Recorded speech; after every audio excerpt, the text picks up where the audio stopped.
air, water, earth, fire. After Avatar Korra had passed away, the mantle of the Avatar was given to another Avatar, Avatar Genji. He, in a desperate attempt to end the conflict between benders and non-benders, he started a process to make everyone a bender. However, when bending protesters caught wind of this, and they saw this as an opportunity to rid the world of bending altogether.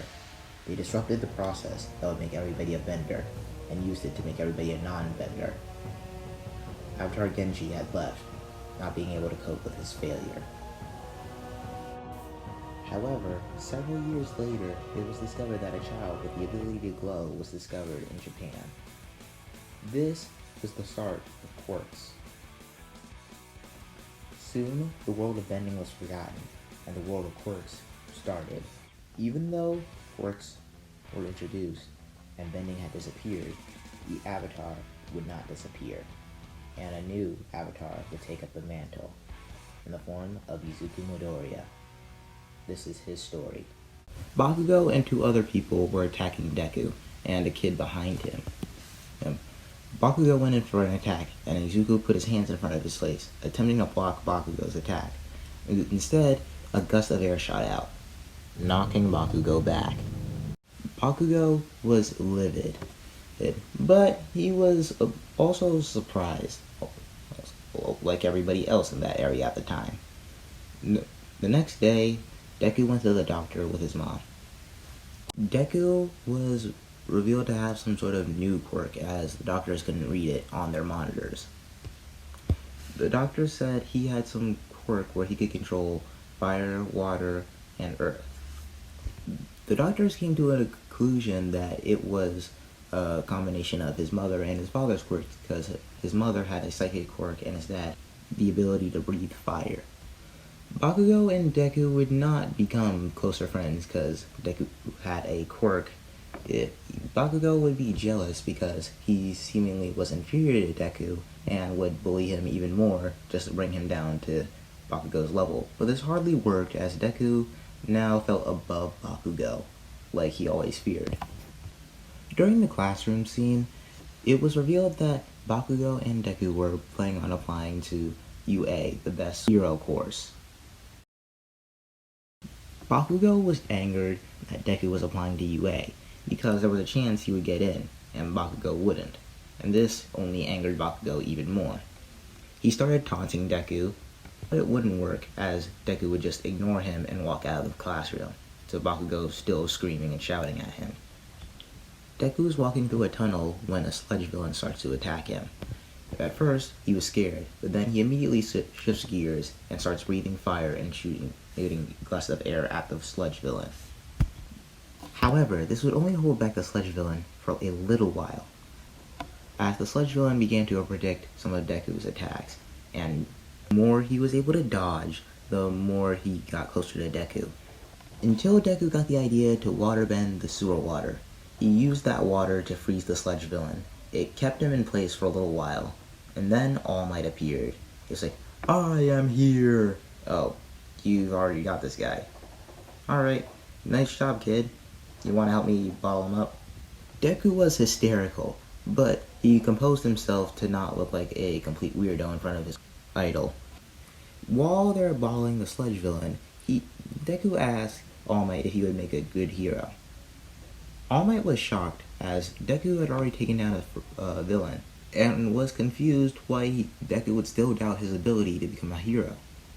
He explained this to Deku and said, "You took out a villain by yourself, and if that's not a good hero, I don't know what is," said All Might. The sludge villain wouldn't get out and attack Bakugo, causing Deku to save Bakugo again, like in canon, because Deku wouldn't grab onto All Might like an idiot. So, for the rest of the school year and the summer, Deku starts training his quirk a little bit more. Deku eventually realizes he can metal bend. Deku enters UA to start the entrance exam. He meets Uraraka, he sees Bakugo, as usual. Everything goes the same as in canon until the entrance exam. Deku, knowing what he's doing, takes out a good amount of robots and does enough to pass. But it doesn't end there. A 0-point robot starts charging down the city alleyway. Everybody starts running away. Everybody runs away except for Deku, who is about to do the same thing until he hears a voice. He thinks to himself, "That's the same girl who helped me before I got into the entrance exam." And without hesitation, he runs over to help the girl. He tries to use his Earth Fang to move the rocks, but they're really wedged in. In his desperate need to save the girl, he goes into the Avatar state. He uses his airbending to jump all the way on top of the robot and uses metal bending to tear it apart from the top. After the crisis is averted, he passes out and falls.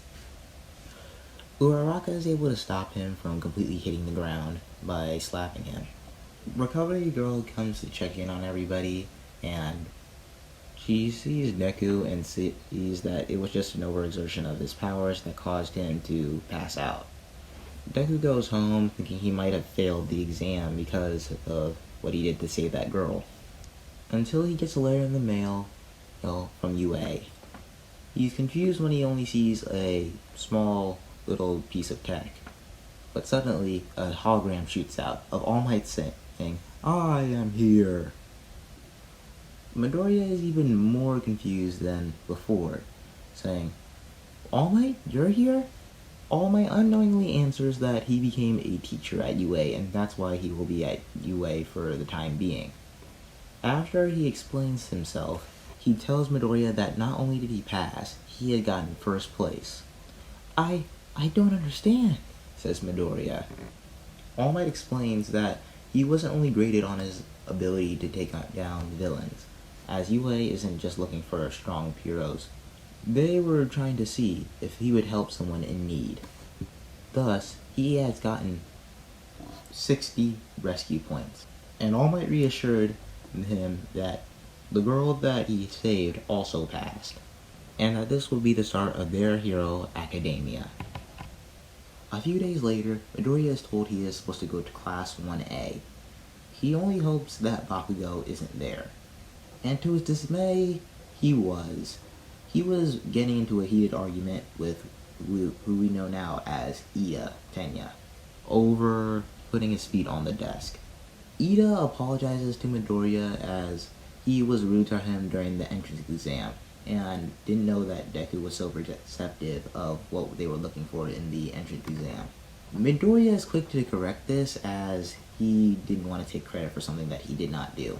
Just then, from behind them comes the girl that he saved during the entrance exam.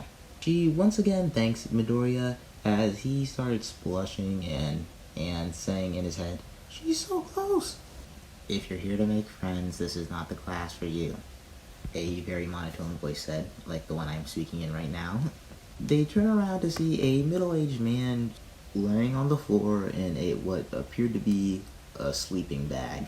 Before anyone can say anything, he tells them to head outside and put the track uniforms on.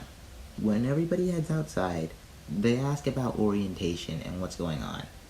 The teacher introduces himself as Aizawa, and they're here to take a last-minute Quirk assessment test, and that he'd be sending last place home.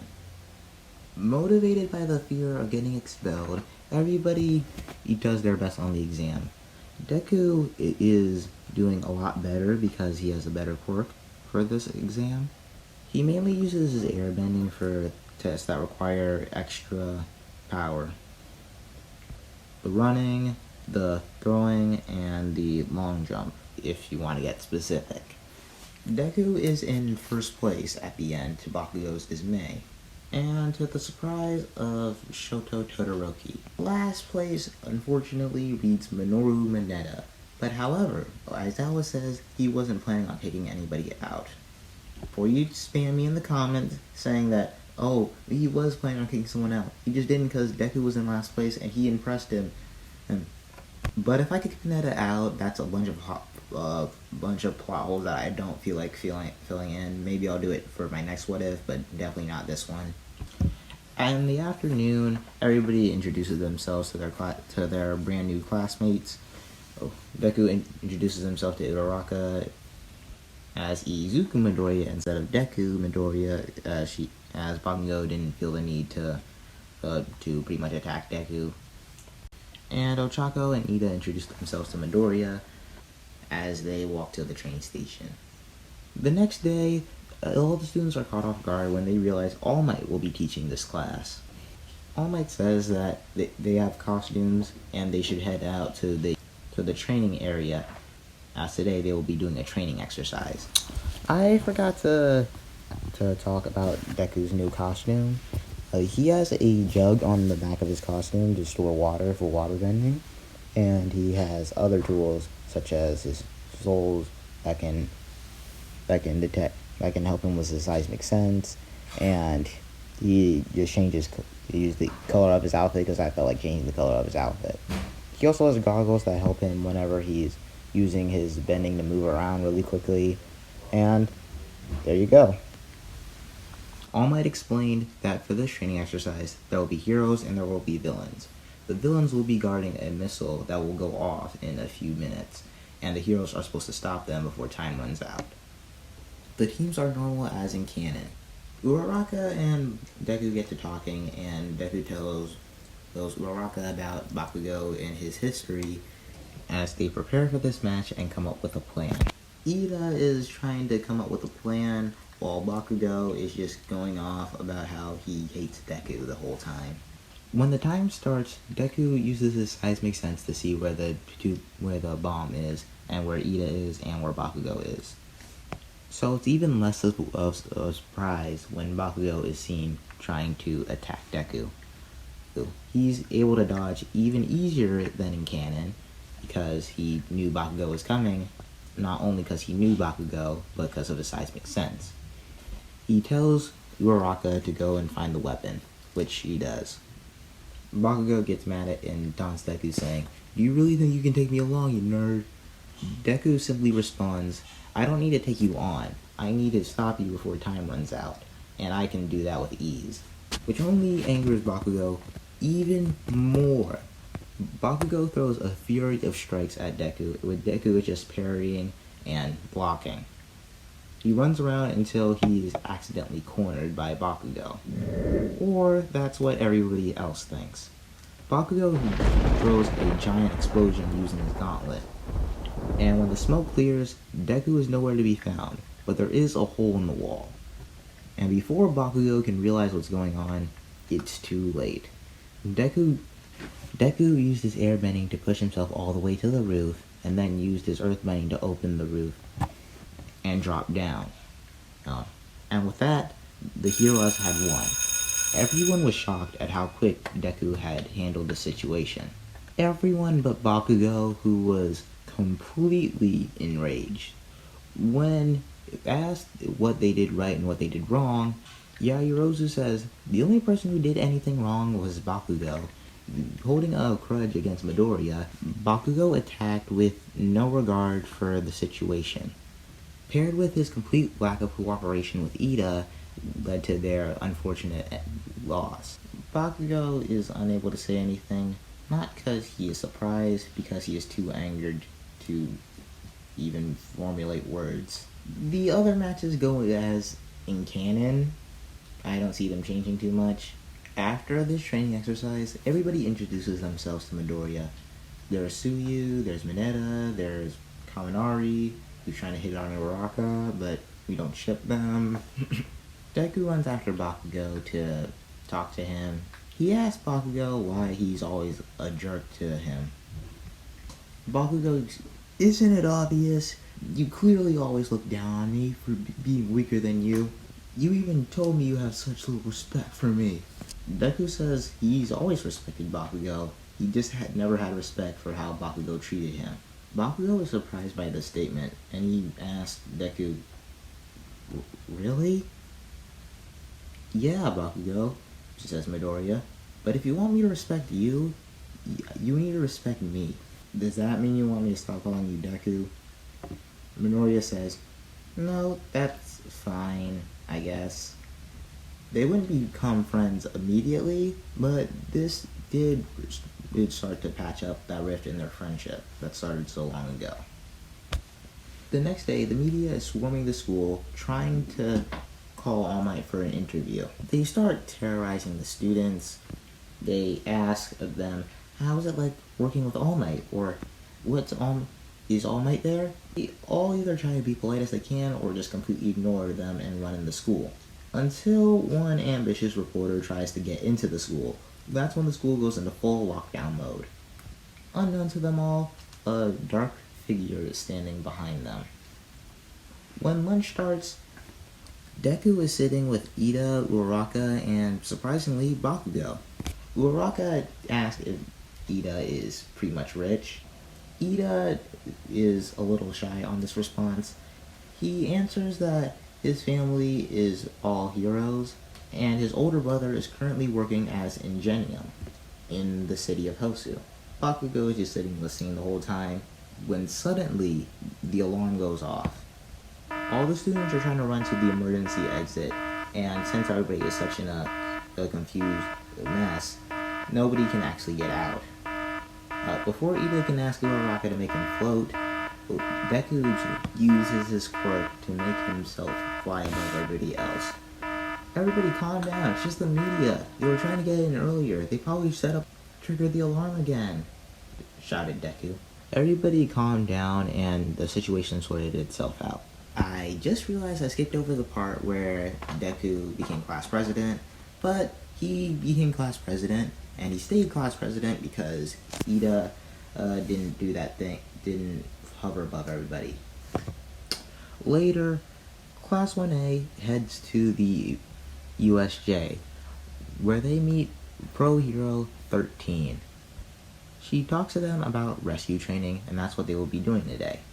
Until a portal appears, and several villains start crawling out, including a hulking beast with its brain showing, and a certain villain with hands all over his body. And that's where we will end this what if for right now. I didn't want to make this video too long, and I got most of season 1 down on part 1. I plan to have all of season 1 on part 1, and then maybe have half of season 2 on part 2, and then the other half on part 3, and then so on and so forth. I had a lot of fun writing this, but I had so much fun with this that I wrote some more what if stories.